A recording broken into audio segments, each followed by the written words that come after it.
usually invite teachers to think about, like, what is the school structure that the kids are coming from? How is that different when we're talking about the school structure here? What kinds of community and cultural supports are there in the structure that the families are coming from? How is that different with what they're finding here?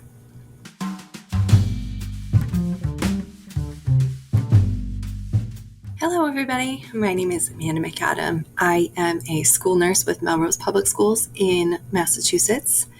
And I would like to say thank you to the Immigrant Learning Center for inviting me to join this seminar today, especially to Ariana Moore, who is a parent at the school where I work.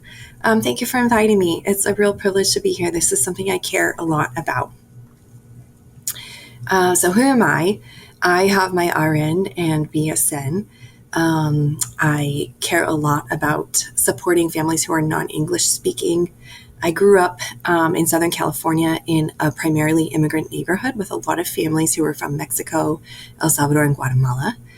I lived in Peru after I completed my nursing degree and worked as a translator and a nurse in one of the state-run hospitals in Arequipa, so Goyeneche State Hospital in Arequipa. And I currently work at a public school in Melrose, Massachusetts, where over a fourth of my families do not speak English in the home. The parents are non-English speakers. So that's a combination of immigrant families. There have been a few who have been refugees who have come from conflict situations. And then also coming out of the pandemic, we found that a lot of those needs were really, truly underserved in just more difficult and more desperate and more disparate ways. You know, a lot of the systemic things that we saw that were unequal going into the pandemic became dramatically more unequal during the pandemic. So many of my families who were non-English speakers faced much harder challenges coming out of the pandemic because their parents were working more jobs with unstable housing and unstable health in ways that they hadn't been before.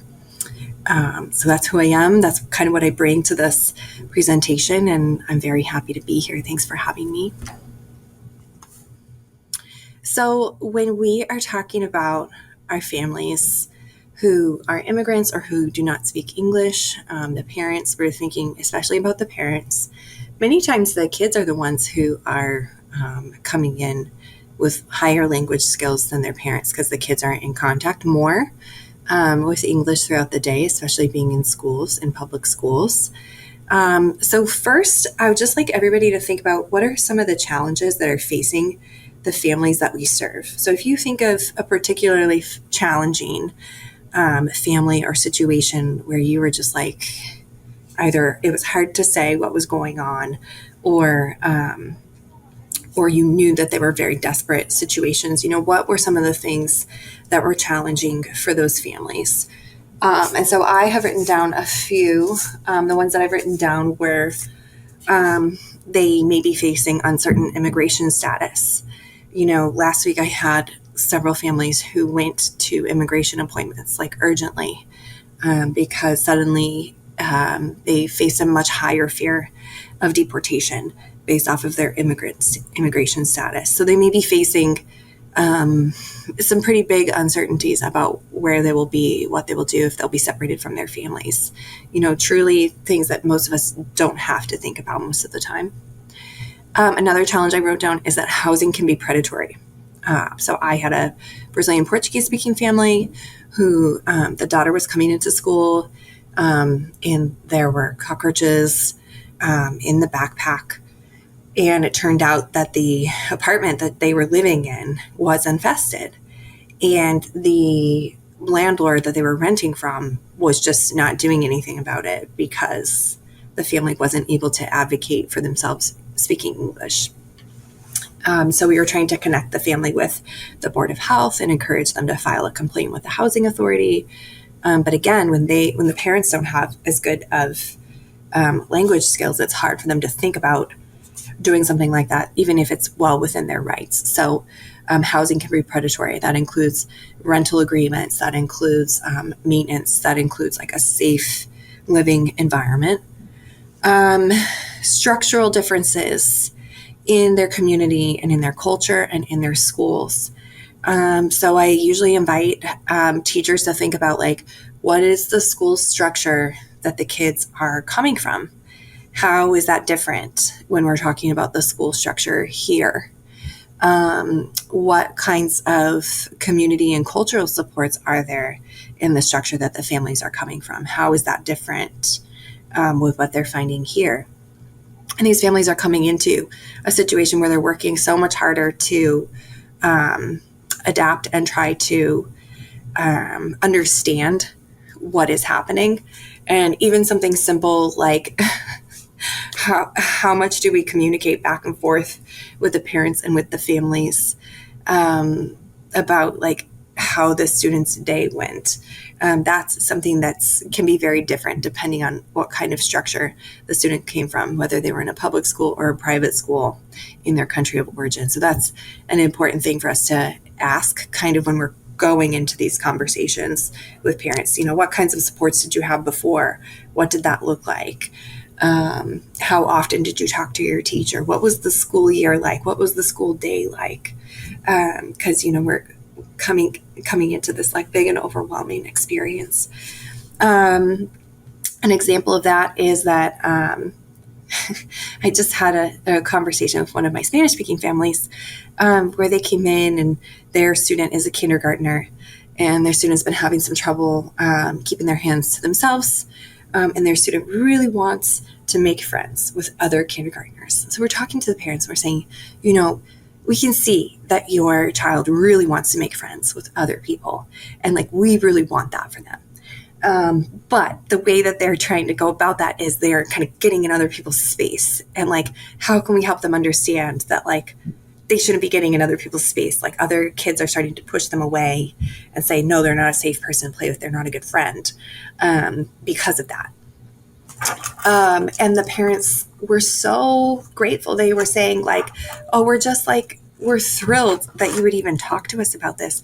The dad said, in the country that we're from, which is Honduras, he said, in the country that we're from, you would not know that your child was hit unless they showed up with a bruise on their arm. Like there would be no way for you to know what happened. Like we're just so grateful that he brought us in to have a conversation about this. And so kind of understanding like what different people are coming from is very helpful when we're trying to build bridges and trying to connect and trying to support these families. It's very important.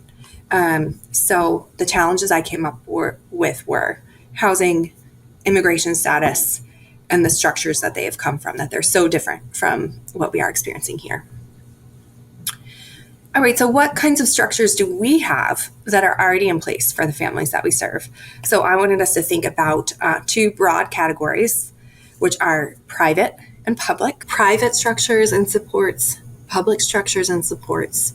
In schools, for the most part, we exist under the public structures and support, but we do have some overlap with some private supports and some private institutions, such as nonprofits, such as churches, and such as private schools, if you're working within a private schools. A good example of public supports and structures would be state institutions and state entities like Department of Children's or Child Protective Services if you're in a different state. Also would be here in Massachusetts, we have a pretty deeply developed mental health structure within the state. So we serve families who are insured and non-insured through the medical system and also through state-based mental health care. So the community-based healthcare services, CBHCs, in Massachusetts were started about a year and a half ago. And those are brick and mortar buildings that anybody who is having a crisis of either mental health, substance use, or like they're at risk for harming themselves or others, can go and seek medical and behavioral health care there.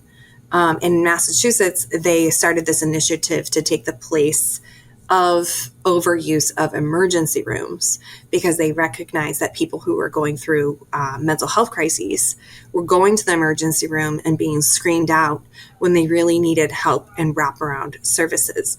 So if you are practicing in the state of Massachusetts, I strongly encourage you to seek out information about a CBHC, a community-based healthcare services, and find the ones that are closest to you.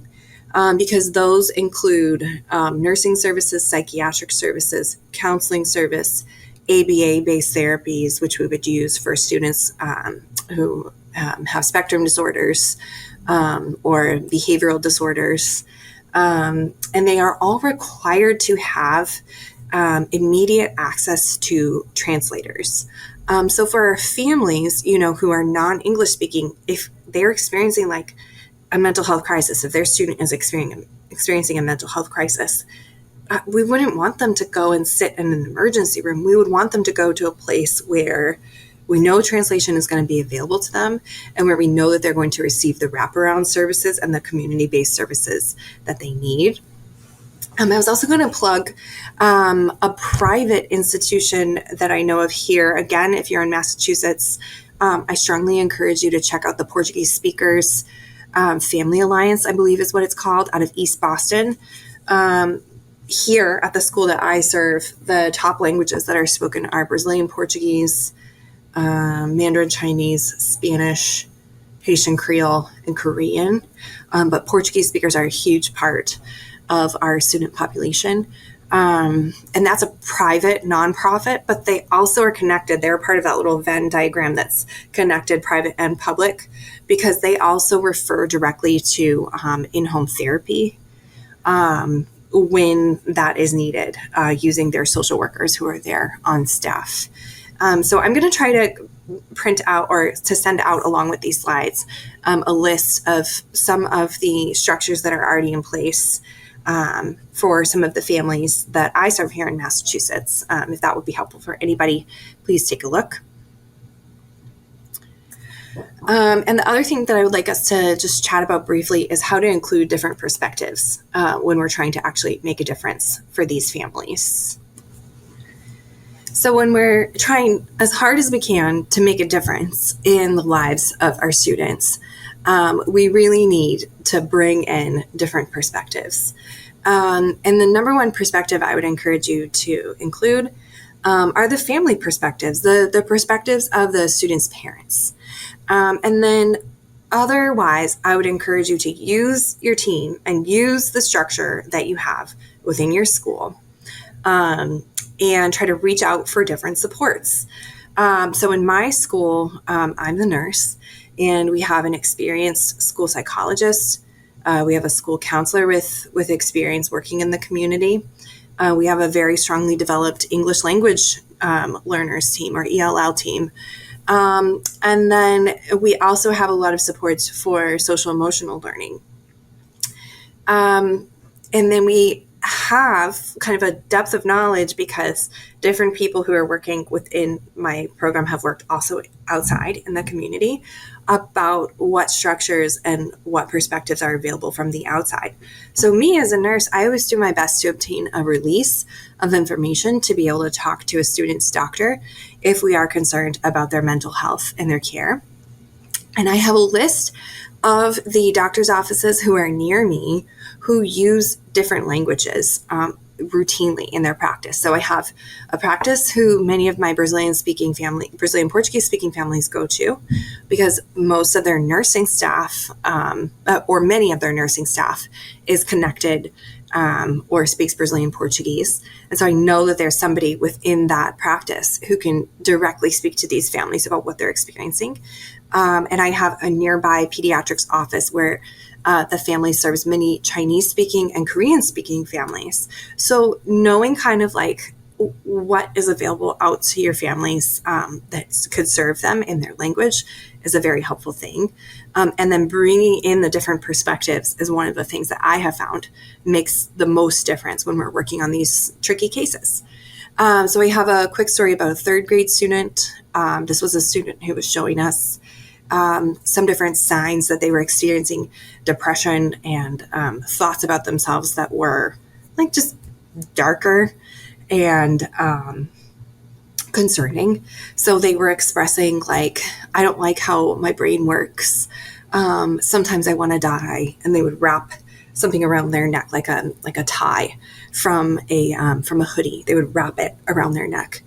And so he very appropriately was screened to come down and see me and to see our school psychologist so that we could talk with him about like, where is this coming from? Are you actively like suicidally like ideating? Do you have active suicidal ideation? No, he didn't have active suicidal ideation, but he did have these intrusive thoughts and depressive thoughts. And some of them were tied to how he was doing in school and his ability to perform in school.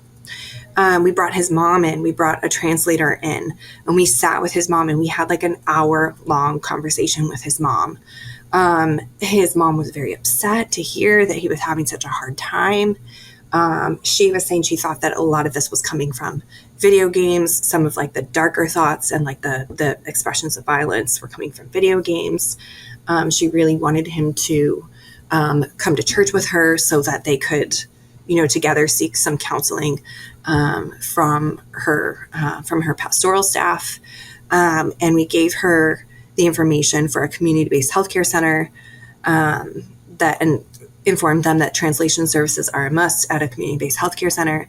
And we gave them the information for the Portuguese Speakers Family Alliance and let them know these are people who can help you in your own language. And these are the times when you need to seek care. And these are the times and that we're going to keep an eye on this. So we brought in a lot of different perspectives when we met with this mom. And then I also have a 5th grade student who seemed like maybe there were some language things going on or special education. And I actually saw that question a lot on some of the preview questions that were sent out before this seminar. How do we know if my student needs to have a 504, to be screened for an IEP, or if this is all language-based? So I had a 5th grade student who showed up this year whose educational background is a little bananas. So this Portuguese-speaking student also speaks English with a British accent because they lived in London and they went to school in London and then they moved back to Brazil and then they moved here to Massachusetts. So they have this kind of wild like trajectory of school. They're coming into 5th grade, right? And this student's teacher used to be one of our English language learner teachers. And she noticed like, no, some of the stuff that's happening in class right now isn't language-based, it's special education. And she noticed that there was a difference between maybe how we're receiving language, receptive language, and their ability to express themselves, because they actually express themselves very thoroughly in English. So she reached out to Mom, and Mom said, well, yes, indeed. We received special education services when we lived in London. And then in Brazil, that didn't exist. And so they didn't think to say he needs special education services when they moved to Massachusetts because it didn't exist when they were in Brazil. So Mom brought in the educational plans from London, and that student is being evaluated for if they need to be on an IEP. So this is an example of different perspectives making a big difference. I included a picture of a print that I have up in my home. This is a painting called The Discussion by an artist named Anne Hanley. She paints with watercolor and with wax. And I just love how it has kind of all these faces kind of turned towards each other. It seems like everybody's kind of in the middle of this discussion. So include your perspectives, include the team, think about who you have. Don't be afraid to ask questions. Some tips for supporting non-English speaking families. Number 1, build those relationships with their families. Include your own family and your own experiences when that is appropriate. So I have the privilege of being a Spanish speaker. We speak Spanish in my home. This picture is my youngest child. He's wearing a little onesie that says, "Como te llama?" It's a llama, but llama and llama are spelled the same and pronounced the same in Spanish. And I get to bring my kids with me sometimes when we have English language, when we have ELL family nights. I love bringing my kids with me for my kids to experience kind of the English language learners family celebrations here at the school. And that's been really important to me to do so that my families see that I also have kids and that I care about their kids and their families. I think in all of our conversations coming in, it's very important to lead with curiosity and respect. So ask them, like, what are we coming from? Like, how are you? Is there trauma in your history? Like, and to respect the parents as the people who care about the welfare of their students and their kids. Very important to make yourself available even when it's an interruption. So I get pulled to talk to families and students all the time because I speak Spanish and because I speak Brazilian Portuguese. They just pull me all the time. And sometimes that's a takeaway from my work, and then sometimes it's a big overlap with my work. So I try to view it as it's not an interruption. This is like relational capital that I'm building with these families. Ask about cultural practices and differences. Always ask. They do say that families who are non-English speaking get an inappropriate number of DCF referrals or Child Protective Services referrals. I think a lot of times that's because we're not asking what's going on and how we can be supporting those families. And then I would say learn and practice different languages. Do not be afraid of sounding like a very young child when you're talking to your families. They're going to appreciate it so much. I joke with people that in Brazilian Portuguese, I sound like a 3-year-old who has, some good vocabulary.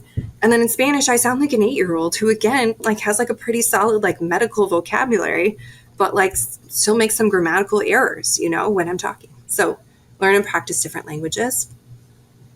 And then I'm going to include some language-based resources. I realize I can't include them within the slides. I need to send them in like a document. So I'm going to include some language-based resources in a PDF. I'm going to recommend to you, especially if you're in a different state, because a lot of things that I'm sending will be Massachusetts-based, and then I'll send some things that are national and that are translated mostly into Spanish.